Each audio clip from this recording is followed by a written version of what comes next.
Welcome, everyone. Welcome, everyone. Thank you for joining us. We are going to be now handling the third angel's message. Brother John, Yes.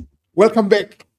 Welcome What a back. time to be alive. Yes, what a Yes. time to be alive, really. Wow. A lot is happening in the world, Yes. and we are in a chapter that is really, really scary. This is the most known chapter I can say, or the contents in this chapter are so common to so many, and this is where we have so many misinterpretations of scripture. I tell you. Okay. Yes, the third angel's message. The third angel's message. Interesting. It's The public mind has already been agitated on this subject. it's a dynamic one. Yes. It's a dynamic one. Yes. We really need to dive into it and really. Yes. And I think I enjoyed the second angel's message. Mhm. Those two hands of deceptions, the mighty truth there, the two hands that are there, meaning the sacredness of Sunday, and also the state of the dead, Spiritualism. which is spiritualism, the foundation of all the other era, which is like idolatry and a whole lot. We really learned a lot. Yes. We really learned a lot. I think it was mind blowing to listen to that. Yes. But I'm so grateful that we are studying these things, which I think it would be far much better for us to do an overview. Yes. Yes. What do you think? Because I think Yes, it will be interesting that way because this message it's content loaded, okay, and we need to first get an overview. What is it all about? okay, And then I think then in other parts we can then unlock it okay, bit by bit. I think that's how we already dealt when we introduced the first angel's message. okay. We first gave an overview to say why are we even studying these messages, because without that background, then there's no agency. A person will miss that agency, which is the word of God, and God wants us to actually, Yes. to receive these messages with. So we would really need to look at these things. So I think also it connects, I think, also with the second angel's message, I think. Yes. Okay. Yes. Actually, these messages are going sequentially. They are connected, So basically what I'm saying is, like the first angel's message, once you reject it, there's a warning that comes in the second angel's message. Yes. Once you reject the second angel's message, you will find yourself in trouble with the third angel's message. Exactly. Wow. Messages are connected. You cannot embrace one and reject the other. Okay. So it's a puzzle. It's a chain. It's as weak as it is strong. Okay. Once you break that one link on a chain, then it's at its weakest point. I think the best thing would be maybe to start by reading it. Yes. And we begin there just to have an overview. Yes. Because this chapter is the one that has a bit of this part of the message is the one that is a bit longer than the other. Yes. Okay. It's Revelation 14 verses 9. Okay. To our viewers, we're going to take it from 9 going down at least up until 12. Okay. I think for today it will be fine. Okay. We could go on with the chapter, but until 12 it will make much sense. Okay. It says there, and the third angel followed them, saying with a loud voice, if any man worship the beast and his image and receive his mark in his forehead or in his hand, the same shall drink of the wine of the wrath of God, which is poured out without mixture into the cup of his indignation. And he shall be tormented with fire and brimstone in the presence of the holy angels and in the presence of the Lamb. And the smoke of their torment ascendeth up forever and ever. And they have no rest day nor night, who worship the beast and his image, and whosoever receiveth the mark of his name. Here is the patience of the saints. Here are they that keep the commandments of God in the faith of Jesus. Those are the verses. Yeah. Beautiful verses.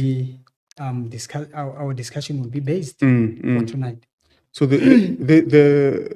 if indeed we were to go deep, there's a lot we can cover from this. There's a lot we can cover because there's a beast here. There's his image, and then there's a mark. There's receiving it in the forehead or in the hand. There's a number of his name. There's the drinking of the wrath of God, which is poured out without mixture. The cup of his indignation. The tormenting with fire and brimstone in the presence of the Lamb. It's a lot. It's a lot. It's a lot. These are like mighty topics in and of themselves. And there's the patience of the saints. There's the commandments of God, the faith of Jesus. It's the punishment upon these worshippers of the beast. Torment. So it's an interesting message.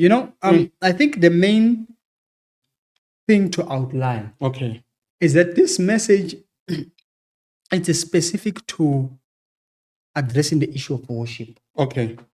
God is repeating the first and the second angel's message. They are contained in this one. Actually. If you look at the first angel's message, it told us to fear God. All right? And it was calling people to the worship of who? Of God, the creator of heaven and earth. It talked about the judgment, which was then come. All right? And it told us who to give glory to. You need to give glory to God.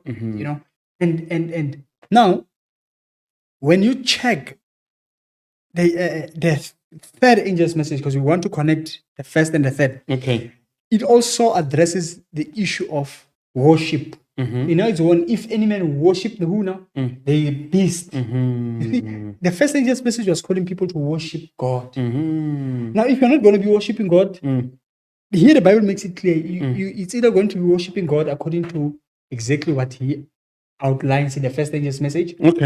There's no middle ground, or you will be worshiping the beast.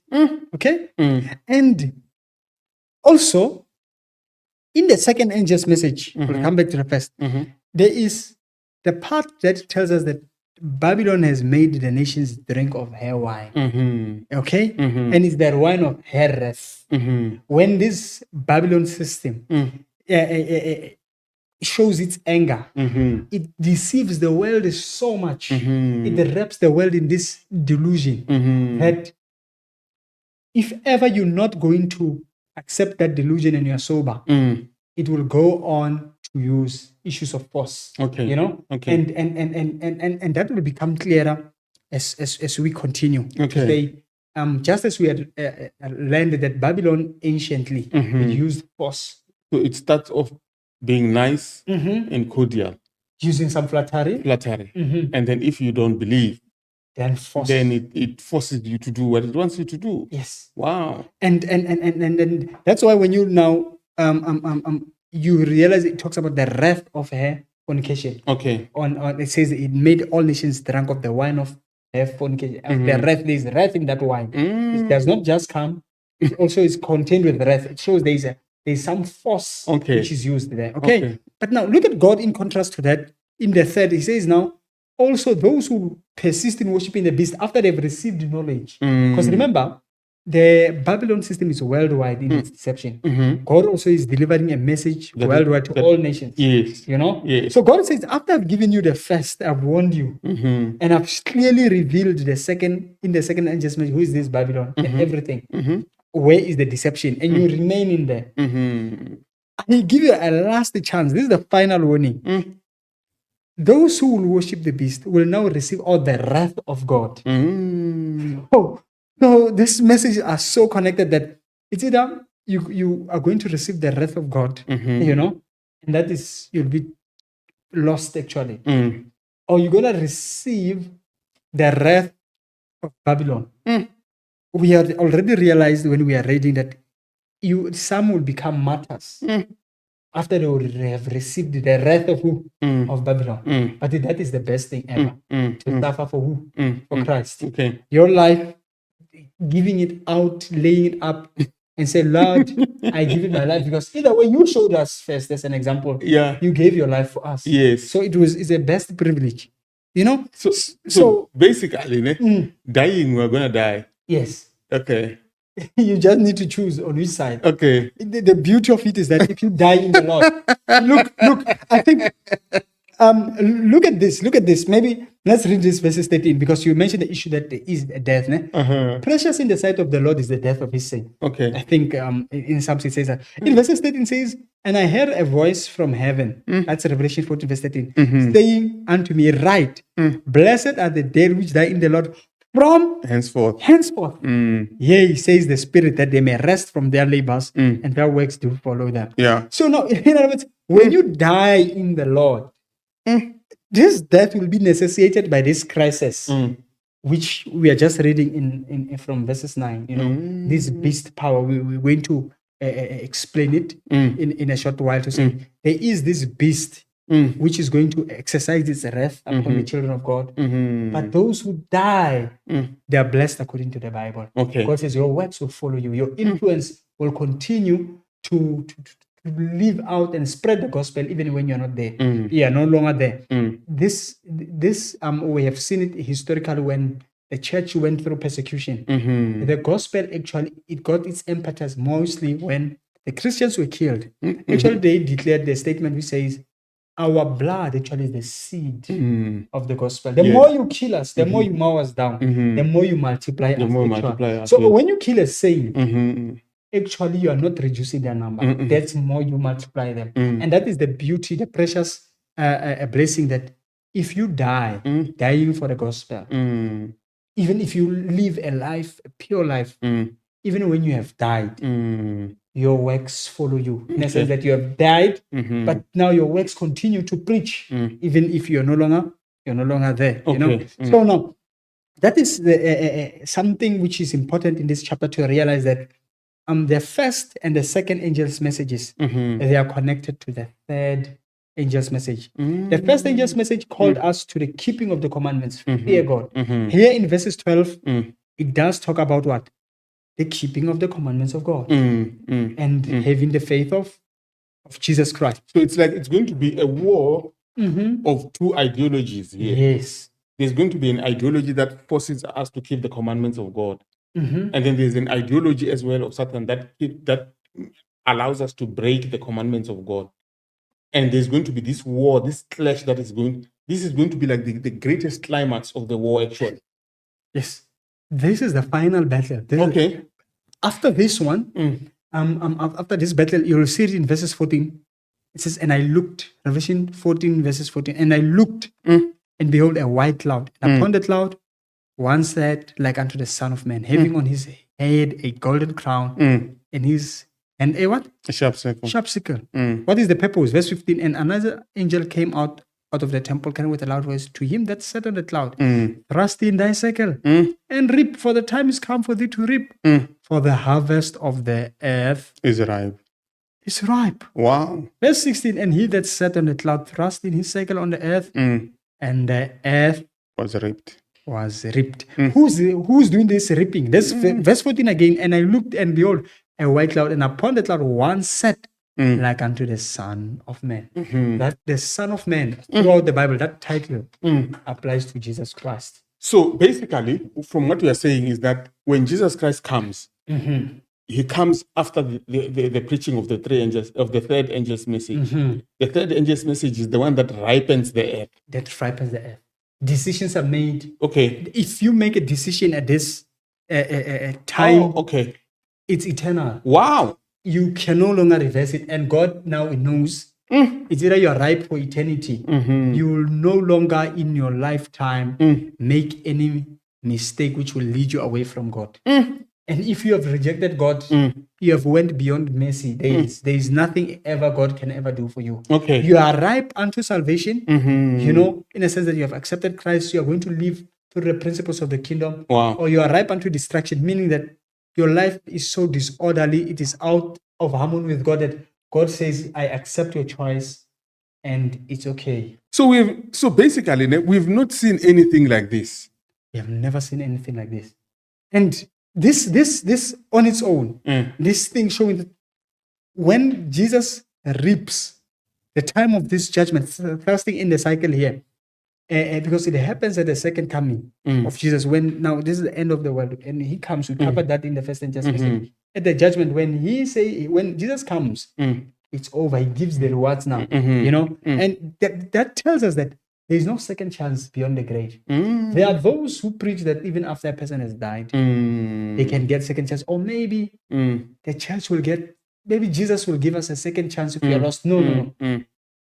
Every choice which you make, it seals your destiny. It's deciding now. It's deciding now. And especially to our generation who live in the time wherein this message is being proclaimed. It's so important that we take into consideration our thoughts, how we live, the characters we are forming, because we are forming characters for eternity, either to be saved or to be lost. So this message is so important that to our viewers, you need to understand what are the contents, and we are going to try and now to just say, what is this beast? Where do we find it, at least, so that at least you can get the idea of why is this message so urgent.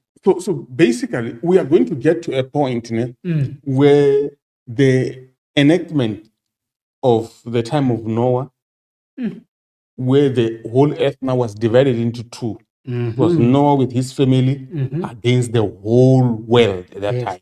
Yes. You are very right. Actually, let's remember, when this message starts, it's a warning of the third angel. If any man worship the beast. Where does the Bible mention this worshiping of the beast? Because here it says, if any man worship the beast and what? In his image. His image, and receive his mark in his forehead or in his hand. Right? That's verses. Where do we find it? You see? Where do we find this idea? In Revelation 13, God takes time. Okay. He devotes time just to explain about the beast. Okay. About this beast, about this image, about the mark of the beast, about his mark, everything. God devotes a chapter to say, let me, before I show you the preaching, I want to show you that there is this counterfeit which happens. So as this counterfeit, or as of Satan is trying to envelop the world, this type of his deceptions, God on the other side, he says, I have to counteract you. So basically, you remember we spoke about Revelation chapter 12, which is like the sort of, I would say, the institution of the Church of God, which is the pure woman, the pure woman of the Bible. Yes. Then yesterday, the other day, we spoke about the vile woman, yes, the war, that great war that has its own harlots. That is the woman of Revelation chapter 17. So now these two biggest minds now come to a clash in Revelation chapter 13, where they are revealing their true colors now and what's going to happen. Exactly. Exactly. God actually, chapter 12, introduces his church. Chapter 13, he shows the powers which are fighting against his church, which then God is going to repeat and enlarge the very same content in chapter 17, And in chapter 14, God is showing this contrast. So what is the war? Chapter 13, God shows us exactly who is these powers, know. And it's very interesting because this book of Revelation, as we have said previously, it's connected to the book of Daniel. But now we just want to take this time to say, which beast is this God warning us against? What is a beast anyway? Other people will say a beast because of its description. It's gonna be this big animal. It's gonna be this thing, and you will see it and you will run away. No. That is not in the Bible. The Bible, when it talks about a beast, we will realize what it is. But let's look at just in chapter 13 from verses 11. So the verses 11, we want to take it from, actually, let's first begin from verses 15.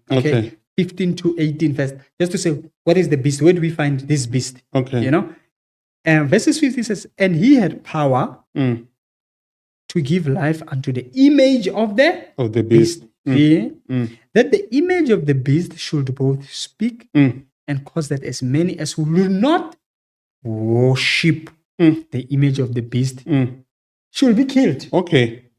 You see, verses 15 talks about the death decree now. Mm. There is worship of the who? The image of the beast. Okay? Verse 16. And he causes all. Or he forces all. You know, that's another synonym for causing. Yeah. Both small and great, rich and poor, free and bond, to receive what? A mark in their right hand or in their foreheads. And that no man might buy or sell, save except he that had the mark or the number of the beast or the number of his name. Of his name, yeah. And then God says, here is wisdom. Let him that has understanding count the number of the beast, for it is the number of a man. And his number is 636, which is 666. What we have just read is the same terminology which we have read in from verses 9 to 11 of chapter 14. It is. God says there's a beast on this earth that will use force to force people to receive its mark, to worship it. You know? Contrary to that, because God is not forcing, God just preaches. This one, you see, when it says it causes all, you need to ask, what mechanisms does it use? What does it use to cause everyone? But when you can see it says people will be killed. Is it? Let's try to make sense out of. Can you kill a person and walk away freely in the world? The state would not allow. So if you can kill freely, the only one who can kill freely and anything cannot be done to them is the state. Is the state, yeah. Yeah, because for example, we know that the state has soldiers and let's say there are these terrorists or whatsoever, then the state can be ordered to say, go and kill them. And annihilate them, yeah. Yes, you know, and there's no problem whatsoever. So here we see already that this beast power, it is a political system, which we may say. Okay. But now the problem is, at the same time, it has worship. How does then the state enforce worship? It doesn't make any sense. It now goes back exactly to, it ties again back to the second angel's message. Okay. Why we're showing that Babylon system is political, you know, and it's also having some economical, you know, stronghold.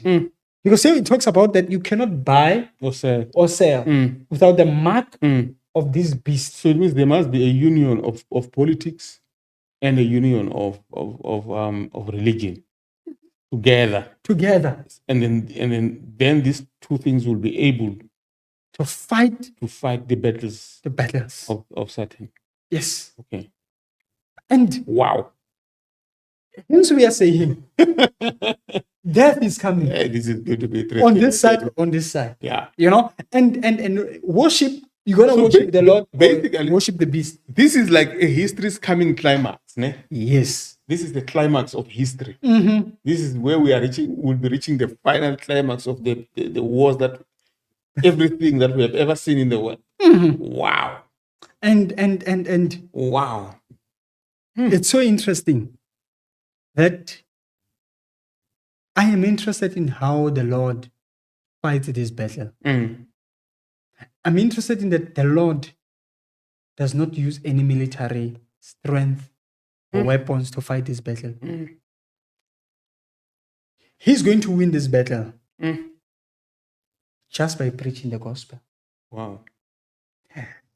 This beast system, inspired by Satan, it uses force. It uses, you know, that which we think is the ultimate, the best way ever. You know, in how we were taught even in society.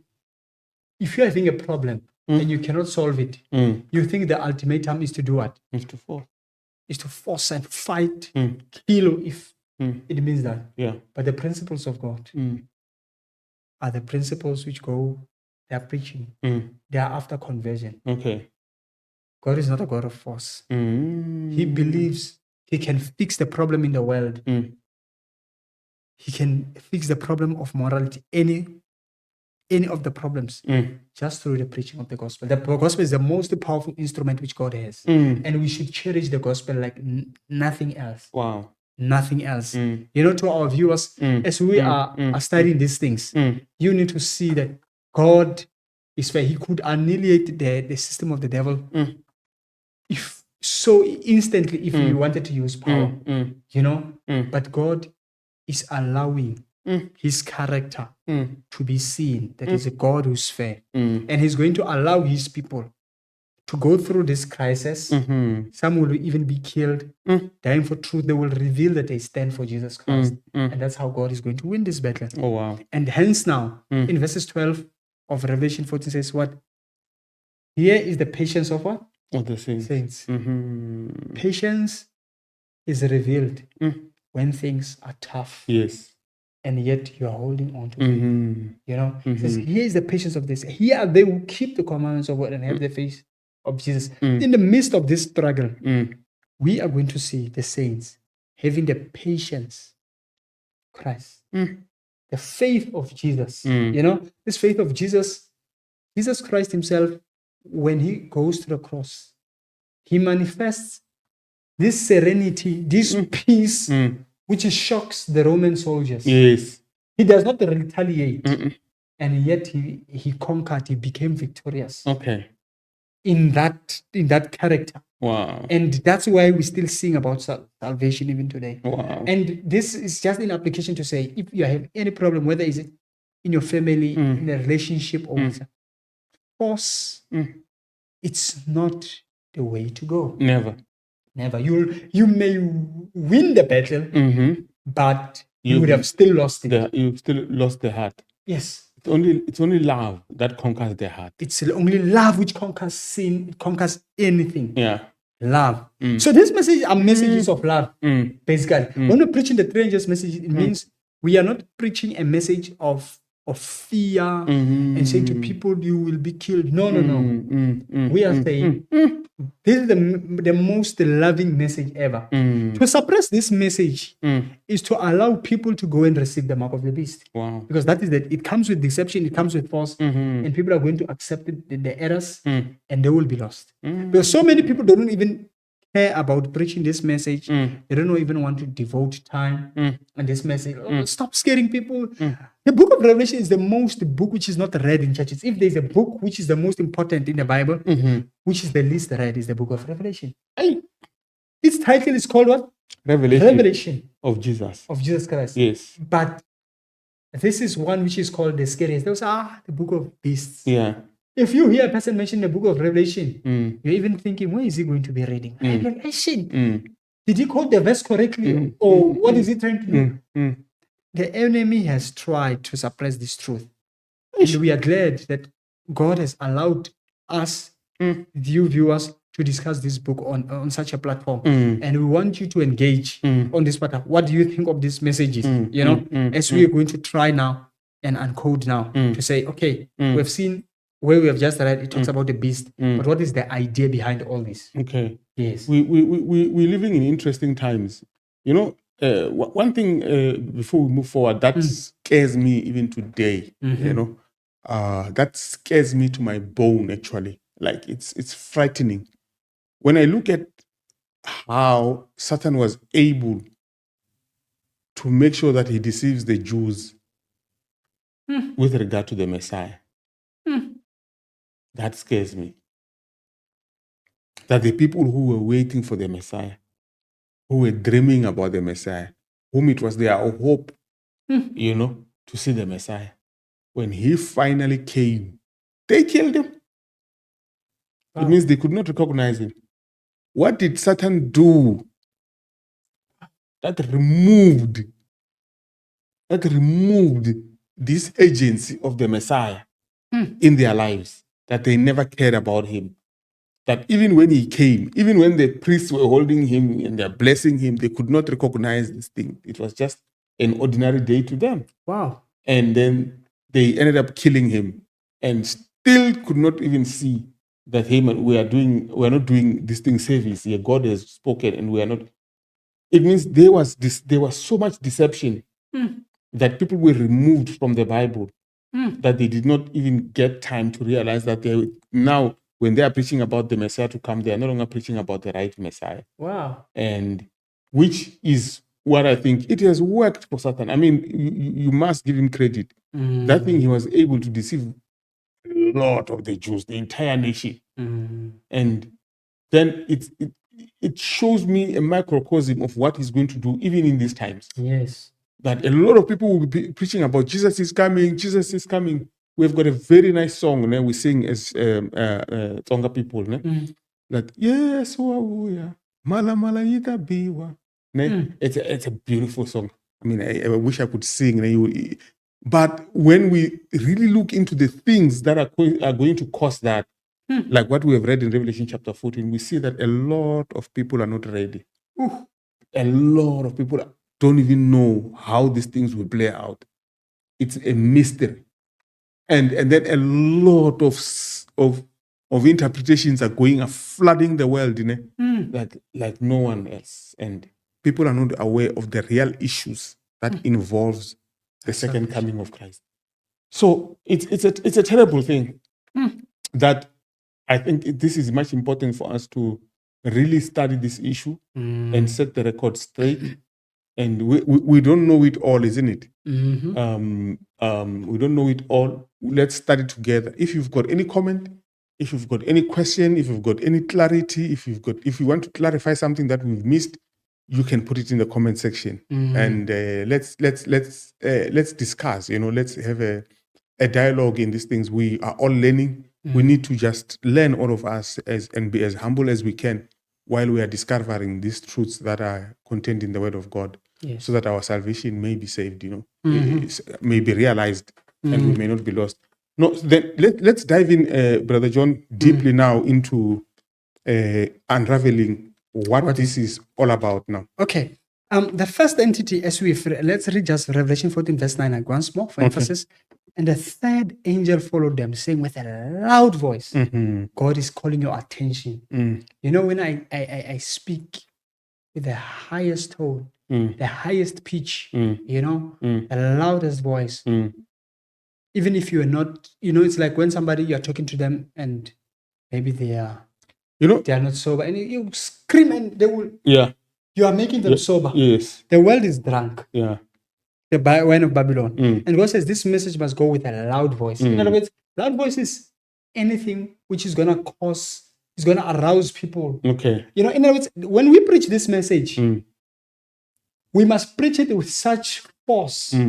But by force, I don't mean you are forcing people, but I mean this intensity that somebody needs to say, what are you talking about? Yes. You need to grab their attention. That is what this is all about. And you are very right. Even if historically you look at the verse 6, it says, verse 7 actually, it says, saying with a loud voice. So the first angel's message was also preached with a loud voice. And then the second angel's message was not with a loud voice. And if you notice, this is what actually happened in history. The message of Miller, when it first came, it was with the loudest voice. The whole of America was shaken. It was divided into two, and in the entire world, actually, at that time, was divided into two. There was a group that was waiting for the second coming of Christ and a group that was not.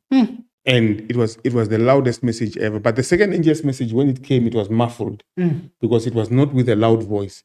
Only a few were able to understand what actually is the application of the word Babylon is fallen and what is happening there. But now God comes back again now, from what I'm seeing, with a loud voice. It means this one will be with a bang as well. It will shake the entire world, not only America now. It will shake the entire world. And then we will have to take notice of what it says. And it's as we said, that within the third angels, you're having the first and second preach with a loud voice. Because remember, when you're looking at Revelation chapter 18, it says there comes this angel, it shows a repetition of this very same message. That's verses 2, which we had read. It says, and he cried mightily with a strong voice, saying, Babylon the Great is fallen. So it's going to join with the third, this one. Joins with the third. And that's why we're exactly saying that the first, the second, they fuse into the third, because you cannot preach the third without the first, because the third warns you about who not to worship. A person must now know who must I worship. Then you need to go back to the first angel's message, and it still needs to be preached with a loud voice. Wow. So these messages, because they have a historical application, but then they will receive now a last day fulfillment where we see them reaching this climax, and people are going to see issues clearly. And I mean, it's so clear here in verse 18. It says, and after these things, I saw another angel come down from heaven, having great power.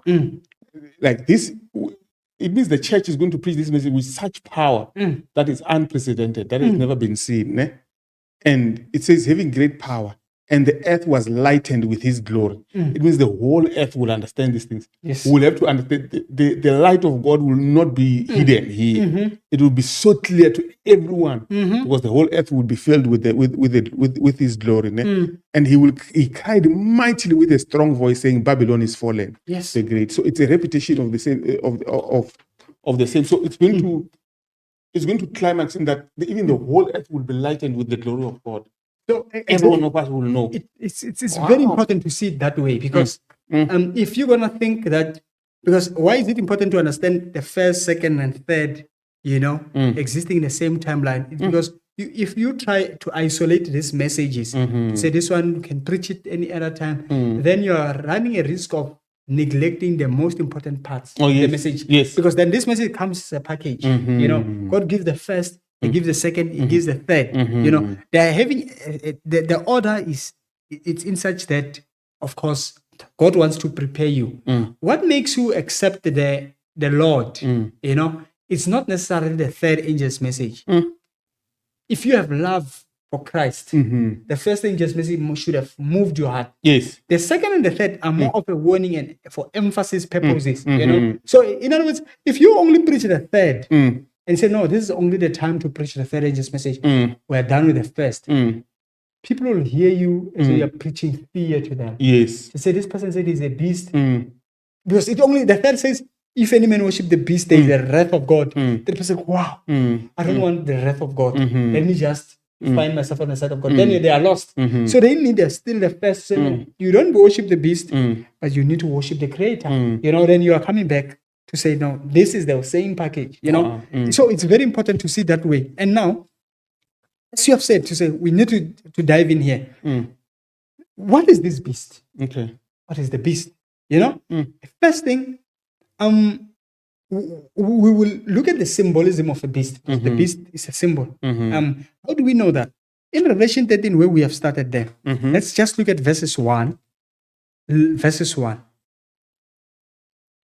And I stood upon the sands of the sea, and saw a beast rise up out of the sea, having 7 heads and 10 horns, and upon his horns 10 crowns, and upon his head the name of blasphemy.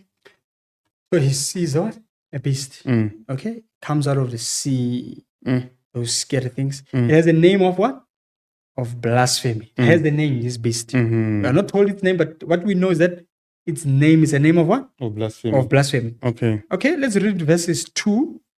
And the beast which I saw was like unto a leopard, and his feet were as the feet of a bear, and his mouth as the mouth of a lion. And the dragon gave him his power and his seat and great authority. Wow. Wow. Wow. So this beast is being described here. We can see this as symbolism. There is no animal beast which has a combination of being a leopard, a lion, and all these things. Okay. Yes. But now look at, and it says, but this beast, it's empowered. It's given power by the dragon. It's given a seat. It's given authority. It's given rulership. By who? By the dragon. Wow. You see, the dragon, the symbol of a dragon in the Bible, when you read chapter 12, it tells us the dragon is Satan. Satan is called the dragon. Wow. So in other words, one thing which we learn here is that this beast receives power from Satan. This is it's a messenger of Satan, this beast power. That's the first thing which we need to learn. And secondly, Because this beast now, we see it has authority on the earth. It has a seat. A seat is a throne. This beast, although it comes from Satan, it should be a political power in a sense. We already see it because it has a seat and it has authority. Okay? And then let's continue just to read it so that it becomes very clear what I'm saying. Verses 3. And I saw one of his heads as it were wounded death, and his deadly wound was healed, and all the world wandered after the beast. All the world. Wow. So this beast is also worldwide. Yes. Remember, as we have started talking about Babylon, our message is worldwide. Verses 4. And they worshipped The dragon. which gave power unto the beast, and they worshipped the beast. Who is like unto the beast, who is able to make war with him. So he's so powerful. He's got this military strength that no one can fight. Wow. And at the same time, he's being worshipped. And in worshipping the beast, you are worshipping the dragon. You are worshipping Satan. You know, remember, God is saying, if any man worship the beast. And here we see it clearly, the beast requires worship. And all the world will come on board to worship who? The beast. It's the most disturbing part about this beast. Yes, you see the received worship. Look at verses 5. And there was given unto him a mouth, speaking great things and blasphemies. And power was given unto him to continue 40 and 2 months. Yeah. Look at this. And he opened his mouth in blasphemy against God. Blaspheme his name and his tabernacle. And them that dwell in heaven. Verses 7 is what? Waiting for. And it was given unto him to make war with the saints and to overcome them. And power was given him over all kindreds and tongues and nations. So what can we say in summary form? Just what we have read. This beast, we have seen it receives an influence. It receives power from Satan directly. Yes. And this beast, it is a political power. How can we tell? We can see that, and it is going to persecute who? The saints. It does war with the saints. And it rules where? Worldwide. This beast, which you're talking about, the sad part, it fights against anything which has God in it. It says that it blasphemes God. It blasphemes the name of God. It blasphemes the sanctuary of God, the tabernacle. Everything which dwells in heaven, the angels, this beast is blaspheming against them. So this beast, it's a power which fights anything which is of God. And these are the very same characteristics we have learned of Babylon. It's the same. If our viewers not watched part 2, then they will not understand what you're talking about. I'm encouraging them to say, go and look at the second angel's messages. Yes. Because we went into detail to show what is Babylon. These are the end time powers of the world. So this is the Babylon. This is the Babylon. It's another synonym of Babylon, this one. When you're talking about the beast. And how do we know? Because we learned that in the end time, Babylon is going to use the deception all over the world. And it uses, it forces people on worship and all things like that. And we are seeing a power here, a political power, which is synonymous, it runs parallel, it shares the same characteristics with who? With Babylon. It does. Yes. So it's the same power, actually. The same power. Yes. Isn't it the Revelation 17 we read about that woman, on the mystery woman Babylon? Verse 6 that she was drunk with the blood of the saints. The blood of is the same thing here. You know? So God sometimes he does this. You know, because God he just wants you to understand this. He's explaining the same thing using different symbols, you know, just to try to get your attention. In case you miss it through the lens of Babylon, maybe let's try through the beast. Maybe you'll understand it, you know. And he uses even, you know, the description, you know, when he uses an animal, says it's a beast, the animal. He uses this scary animals, a leopard, a lion, a bear. And he said, it's scary. The scary part here, and like you're saying, in order for us to understand that this is a kingdom, isn't it? When you look at the book of Daniel, it has the same symbolism here, which is there was a power of Babylon which was we have not touched on it, I think. Yes. I think we have not touched on it, but there's a power of Babylon, which was represented as a lion. And then there was Middle Persia, and then there was Greece, then there was Rome. Yes. And all these powers are represented by this beast that now here comes and combines all of them into one. That becomes a scary beast. All the characters of all these things are there. I think that it's very important, that verse which you have read. We're not going to do Daniel chapter 7 for our scope for this lesson for today, but just to say, what is the beast? Because when we are reading it, you will say we are inferring, we are putting our thoughts on the verse, or we are deducing them. But we want you to see it from the word itself. This is Daniel chapter 7 and verses 7. He has just seen the beasts, and verses 17 says, 7:17 or 7:7? 7:17. Oh, okay. I will start it from verse 16. Okay. From 15 to 17. I, Daniel, was grieved in my spirit in the midst of my body, and the visions of my head troubled me. And I came near unto one of them that stood by and asked him the truth for all this. So he told me and made me know the interpretation of the things. These great beasts which are four kings which shall arise out of the earth. Okay.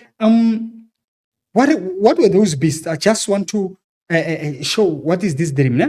In verses 3 of Daniel chapter 6 says, and 4 great beasts came up from there. Sea, diverse from one another. Just as we read in Revelation 13, the beast came from the sea. Okay? Then verse 4, the first was like a lion. All right? Verses 5, and behold, another beast, a second like to a bear. Verses 6, after this I beheld, and lo, another like a leopard.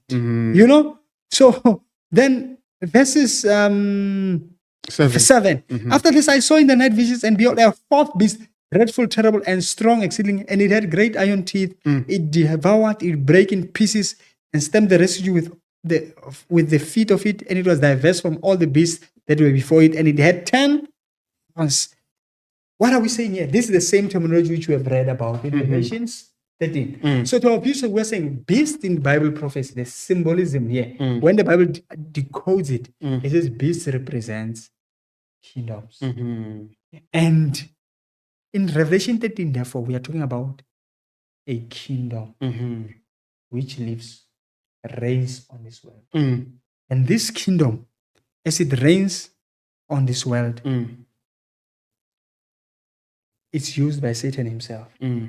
This beast is a political power, but yet we see that it's also a spiritual power. It's a religious. And this is where things do not go well. The Bible does always, warn against the political powers mingling with what? The religious power. The result will always be persecution, because the religious power is going to use the power of the state to enforce worship, to enforce its system upon those who will say, we do not regard your system of worship. So then, it happened after when the stage of Daniel chapter 3. Yes, which we talked about. Yes. Yeah, it happened that when the king had been defeated, when he saw that he threw the religious party has failed. He said, when now he became converted, he said everyone must convert. Everyone must convert now with the sword again. I think I love the point you're making, because we think it's only dangerous because maybe the wealthy kingdoms are godless. It's even dangerous for a Christian, religion. Because in the end time, these powers which God is warning us against, they are having a semblance of Christianity. We have covered that in the second angel's message to say, you may think in your mind that these are heathen, but they are not heathen at all. They are professing Christianity. That's what makes them actually true. Their warfare, as you see the Bible here, they are finding it hard to tolerate the saints. Because the saints will say, we are only true to the worship of God.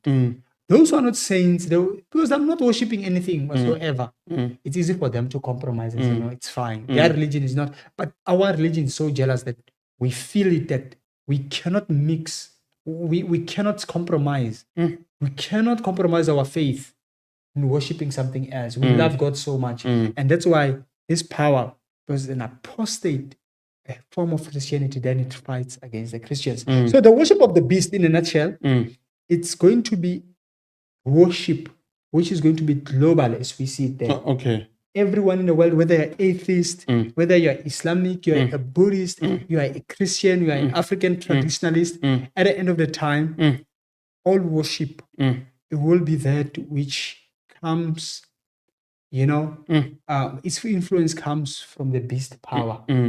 Everyone will be on board. And the only ones who will stand against this are going to be Christians. Okay. They're not fighting with weapons. They will fight with their lives, with the preaching. So it's very important to say, because in the next part, we're going to say, no, but who is this beast? But for now, what we want our people to realize, the viewers, is that the beast is a political power, and yet it is religious. It is that great Babylon system. So if you are in a religion which envies that, the state must be on your side to help us to get rid of drugs, abortion, murderers, then you're getting the gospel very wrong. Okay. Because you are having the very same mindset with the beast. You want to use the state to punish others. It becomes very simple that you may find yourself on the wrong side of things. And I think that is scary. That is scary because what you are saying is very true, that once we want to fortify religion, we want to strengthen religion by using the state to do our bidding as Christians. Christians don't want to use the road of preaching. They want conversion, whether you like it or not. And I think it's something that we are going to study maybe when we study deeper. Yes. When we look at the hand, receiving it on the hand or on the forehead, yes, which is a similar application to say the state does not care whether you believe that killing is a sin or not. It doesn't care. The state does not care whether you believe it. Whether you believe, if you believe that killing is a sin and you murder, they take you to jail. If you don't believe that killing is a sin, but you still murder, they take you to jail. But if God would want you to do something from understanding what you are doing, he deals with the mind. He deals with you doing something out of understanding what you are really doing.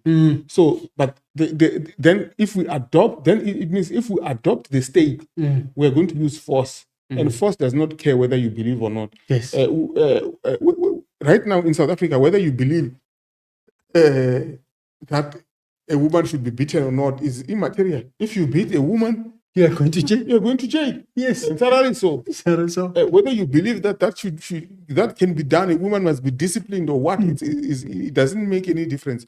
So, but these are the identifying marks where we see that the state doesn't have the power to teach.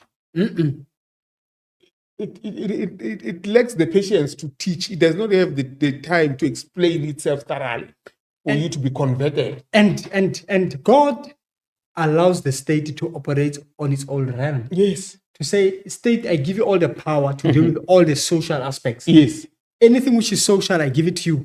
But anything religious, because it's a matter of conscience, of worship, you should not interfere. You should not interfere. If you interfere, you will not know how to read hearts. You cannot read the motives. Yes. That's why it becomes so hard. Yeah. Issues of sins, people are sinning against me as God. I'm the one who deals with it. Leave that to me. So the state should, if a person rapes, they should be reported. They should go to jail. Yes, absolutely. The state needs to take care of that. If a person steals, and it does not have forgiveness. It does not forgiveness. If a person steals, they should, go to jail. Go to jail. Yeah. The civil matters, they have to take control of them. And any other issues. If you're going to wrong a person, the civil needs to step in. And That's where God wants the state to remain in that lane, because they are perfect. They work well. They work well there. They use the sword there very quickly. But now, when you jump into religion, it's a problem. Okay. And that is now bringing us to the in Revelation 13 there. Because remember, we have now touched about the beast. There is this another aspect, which is called the image of the beast. Remember, God is warning against the beast and the image of the beast. Yes. We just need to touch that in part, because it's very important to say. But you guys are saying the state is wrong. What do you mean? And all these things, Look at it in verses 11. It says, and I beheld another beast coming out of the earth. And he had 2 horns like a lamb. Okay. And he spake as a dragon. This symbolism does not make sense. A lamb and a dragon in the same line. The lamb is peaceful, isn't it? Yes. It's a symbol The of most Christ. peaceful It's a symbol of Christ. animal in the world is the lamb. Yes. Even if people want to mock you, they'll say, why do you look Yeah, like a sheep? You're a lamb.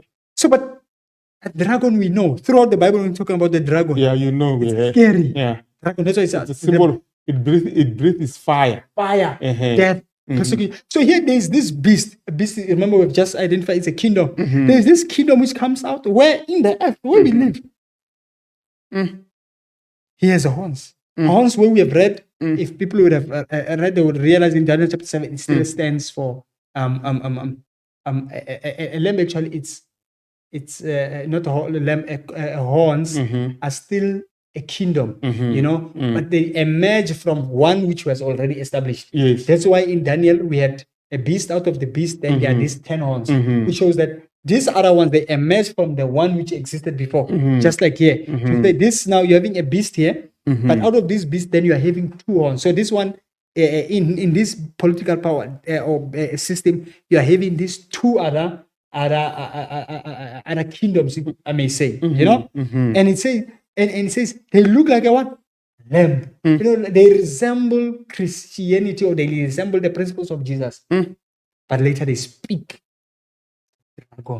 Imagine looking at the lamb and you think it's going to make that sound, man. And then the sound which comes there. Wow. So now, when the nation speaks, how does a nation speak? How does a nation speak? A nation, if you want to know how does a nation speak, South Africa, you need to go and read its constitution. Yes. A nation speaks through its laws, its constitution, its principles. So now it means here we're talking about a kingdom, this beast, which appears Christian-like. Okay. But when you go now to its laws, you'll be shocked. Like, no, but you are a persecuting power. You're a dragon. And look at it in verses 12. Then she explains what we are talking. And he exercises all the power of the first beast before him, and causes the earth and them that which dwell therein to worship the first beast, whose deadly wound was healed. So this beast is going to be an alliance. This kingdom, the first kingdom, which we have just said it's a beast, he's going to cause people to worship that one. So this one is not the one which is being worshipped. So here, this beast is going to cause us to worship the first beast. Yes. The first beast which has been given power and authority by the dragon. So it means, in essence, they are worshiping Satan. They worship Satan. So we are going to be caused to worship Satan, hidden between the veils. Yes. The 2 veils. Yes. The first veil will be that first beast. The second veil now will be the second beast that comes out of the earth. Exactly. And then now when we find out, and then this one says, go back and worship the first beast. And look, you need to always ask yourself, what mechanism is it going to use? Because people are like, no, but this world, man, is so peaceful. It's a, it's a civilized world. But look at it there. Verses 13. And he doeth the great one.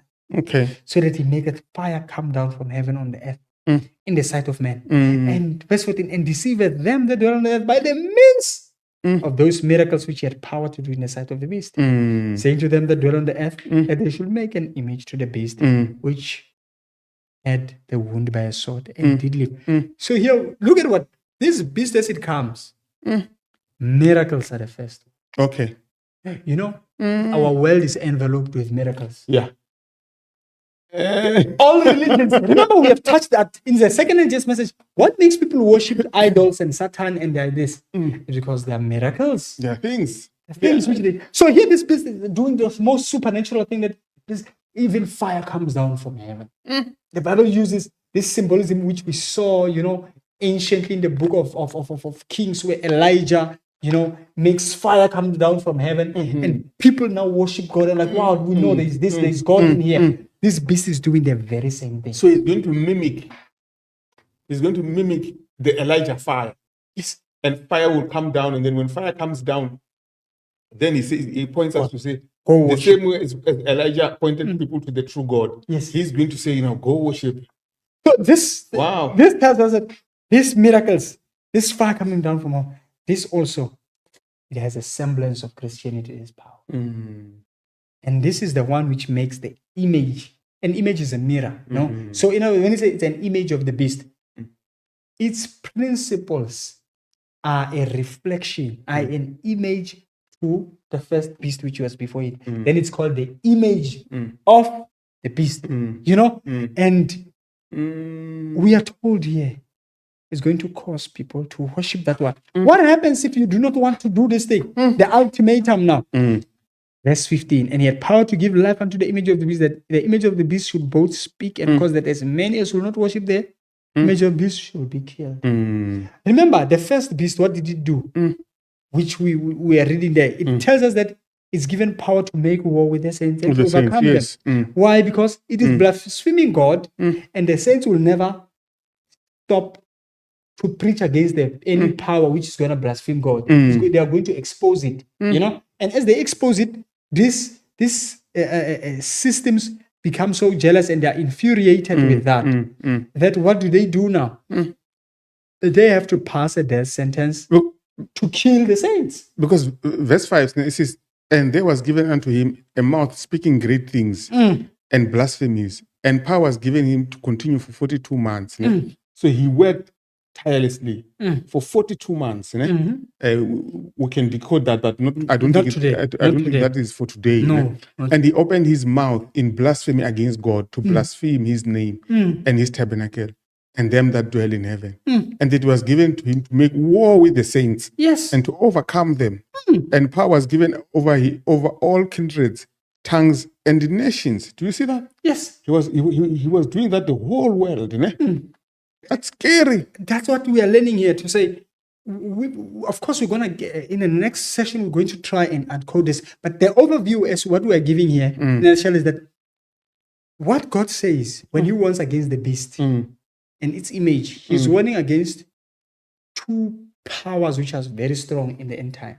There's this beast, this Babylon power system. So John, from what you are saying here, the first beast, the Babylon power, did these things already. Yes. When you have sufficiently, we will sufficiently cover it up. But exactly the Bible, it uses the terminology in the past tense here. As we read it, and it's very important because immediately the Bible mentions Babylon from the first mention of Babylon. Okay. It then gives us the events in the past tense. Okay. And like in the Revelation, when I saw that woman riding on a scarlet beast, he was already drunken. Okay. In other words, when you're putting the prophecy in perspective, well, because remember, to John, as he writes in the future, but you can only unlock the prophecy when the time has arrived. According to the book of Daniel, it tells us that write these things and seal them up. Now, on the time when they are fulfilled, then open the book. Yeah, like even Revelation chapter 14 says the time, the hour of his judgment. The hour of his judgment has come. Yes. That is during that time when it says the hour of his judgment has come. When you understand when is that time, there are parts which are historic. Okay. And there are parts which are still yet in the future. Yes. Okay. Yes. So that our viewers can say, why are you saying these things up? And we'll still uncode that very well. So, but in a nutshell, what we are saying is that there is a Babylon power which has an alliance. These systems are from the devil himself, and they are there to fight and war with the saints of God. Okay. And how and they're deceiving, because it makes it clear that he deceives people with miracles. You need to be careful of miracles in the last days. Okay. Are these miracles leading you to Christ? Or they are leading you where God is saying you must come out. Okay. The deception is too rife. Yeah. You know? And So just as in the first advent of Christ, Christ used miracles exactly. a lot. He used a lot of miracles.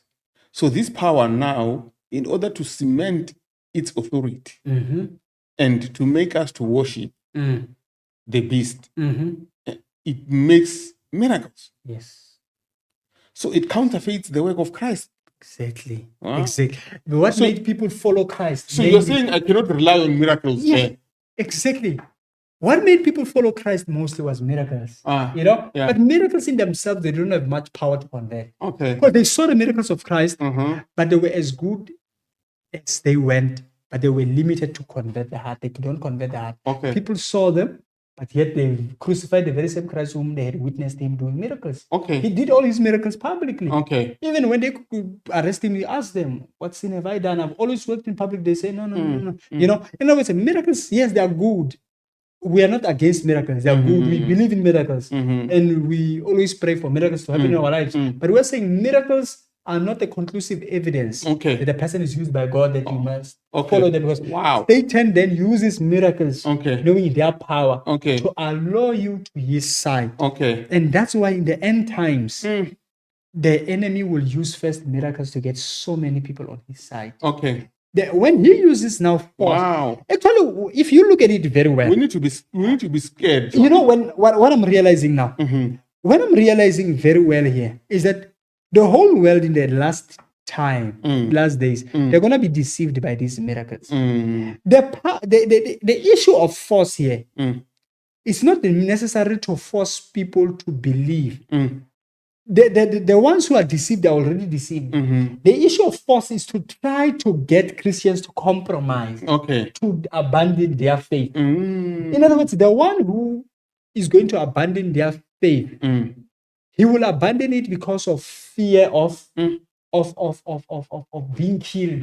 He would not have been deceived in error. He would be like, man, I don't want to be killed. Let me just do what you're saying I must do. The ones who are deceived, they're going to be worshiping Babylon under the deception, although they would have received the knowledge of truth. You know? So in other words, people are going to make decisions soberly to say, hey, the ones who are killed are the martyrs of Jesus. The devil is not going to kill one who does not understand. He has not warned you. He's killing the ones so that he imposes fear. You know, that's what it happened in Babylon, Daniel chapter 3. To impose fear is I will kill you. And so the majority did what? They fell down and worship. And only the 3 remained standing. And then he even said to them, I'm going to give you another opportunity. Yes. Worship this thing and I won't kill you. You see, so it's that fear that he instills in us, that causes us to want to break away from the commandments of God. And with him, once you compromise, whether you believe that the compromise is genuine or is not genuine, it's immaterial. He just knows that before God, you are out of the game. Because it's the same with what happened in the Garden of Eden when Adam sinned. He knew what he's doing. He knew I'm just eating the fruit. Yes. There's no miracle here. Yes. I'm just now disobeying now. But it didn't matter anymore. So to Satan, either way, it doesn't matter.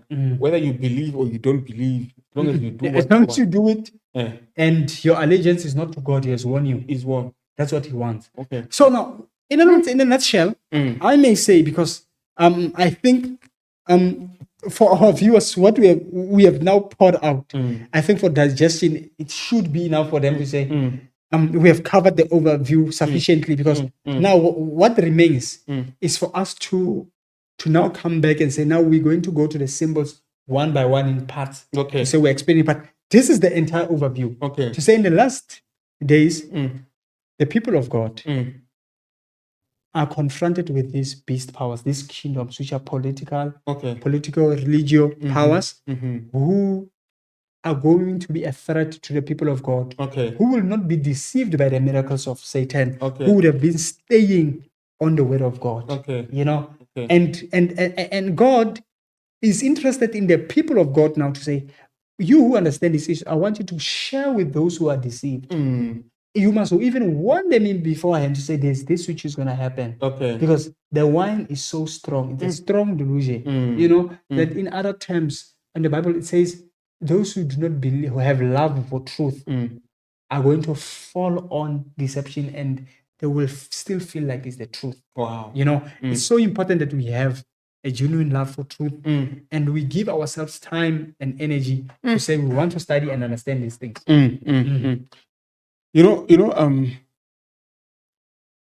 Looking at this is going to get very interesting because these things, as we are studying them, are future and present. Yes.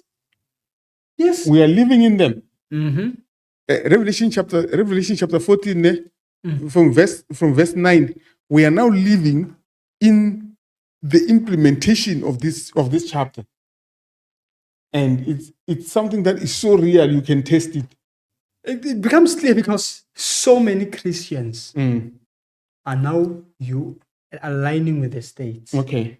And say, state, please, we need you to be on our side. Wow. And that is what shows us that now we are almost closer to now to the part where it shows that the saints are going to be what?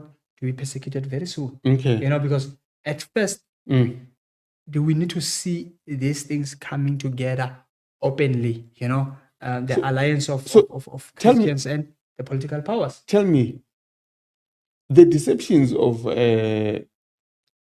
that are in Babylon that we read when we were doing Babylon, the one of Sunday sacredness, and then the one of, I would say, spiritualism. Are they going to be the ones that play a role in those miracles, as we have said? Those miracles, the power of miracles is spiritualism. Okay. Yeah. And we need to say, now we need to go and study, say, but how does then the day of worship, Sunday sacredness, going to feature in this? Okay. This is what we're going to learn. Okay. The other one of miracles, that's what it's all about there. Wow. We'll make it clear as we do other parts, but it's already clear that to say, if you're going to see a miracle which is not coming out from God, it's a counterfeit. Who is doing it? It's spirits. Okay. That's what we have studied. So spiritualism, it's already happening now. Satan is already gathering his own people. So basically, what you are saying is that miracles, false prophets are not doing false miracles. They are not like lying. The miracles they may be doing may be true and genuine, but may not be coming from the right source. Yes. Their work is to deceive. Just like when Eve saw the snake talk, its work was to deceive. Actually, you read that the 10 plagues, the history in the book of Exodus. Okay. Every time Moses does a miracle, there is a counterfeit by the prophets, the magicians, the sorcerers of Pharaoh. Spiritualism. It looks so real. They are looking at this. When they cast down a rod, it falls, it becomes a snake. They're also doing the same thing. Okay. So we are having the same power. Wow. So your God is not superior. And Pharaoh says that's it. And if you're going to do these things and my people, so what are you bringing? What are you bringing? You know, my people can do the same thing. And now that makes Pharaoh hard because he says, you cannot move me because I'm in a religion which is the same as your religion. Yeah. So this is why the miracles are becoming dangerous. Okay. And the spirits of devils are using miracles in the last days. Because you see there is a power, the miracle with a miracle that it goes beyond your normal thinking capacity. When you see a miracle, you pause and say, but hey, I cannot explain this thing. There is some power here. And when you do not know who is the power behind, that's where it's a problem. Yeah. When you don't know it's the devil behind, it's so easy for you to continue worshiping with that which is not right. Yeah, just as he did for Pharaoh. Yes. Pharaoh was convinced that I'm on the right track. Exactly. Because of the miracles that were done by the magicians. Exactly. So Satan played a role in deceiving him. Yes. Wow. Yes. May the Lord help us. I know we have not covered much ground. There's still a lot that needs to be covered. There's still a lot in this that because it's current events, you know? Yeah. It's not just something that we're going to speak about it as if it's something that is in the future or what. It's something that we're going to explain it that everyone is able to see for themselves, those who open their eyes. I pray that you join us as we continue with this. We're going to continue further. to decode more especially on the third angel's message, so that Yes. it can be clearer to everyone. I want us to take it by point, Yes. and not hurry through, Yes. so that everyone can fully grasp what's going on. Yes. If you are seeing, Brother John is trying as much as possible to be very diplomatic, and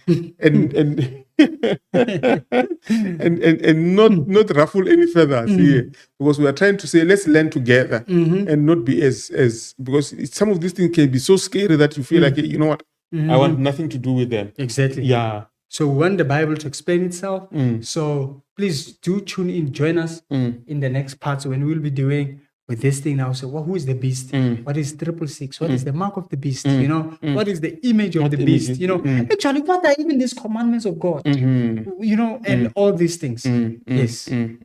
No, thank you very much. And what is spiritualism, actually? Exactly. We'll deal with all those subjects in the near future. It is an honor to have you. It was an honor. Please don't forget to subscribe. Don't forget to like. Don't forget to share with your friends. And comment. Please comment. Leave us a comment there. Is there anything you want to say? Is there anything you want us to improve? Is there anything you want to say? Please don't forget to leave a comment. I want to hear from you. I want to hear what you are thinking. What are your thoughts around this issue? And thank you very much, Brother John. Thank you. Always Thank my you very pleasure. much for coming and for us to delve into these things and decode these things for ourselves. Thank you so much. May the Lord bless you. Amen. What we are doing is a science of salvation. This is like a science of salvation. What do I mean? A science is something you can prove. Something you can go to the lab and anyone can go to the lab using the same criteria. Impact, changing lives. Care to hit the like and subscribe button. Using the right criteria that the Bible says we should use when we do these things. So if you are using the Bible to expose itself, allowing the Bible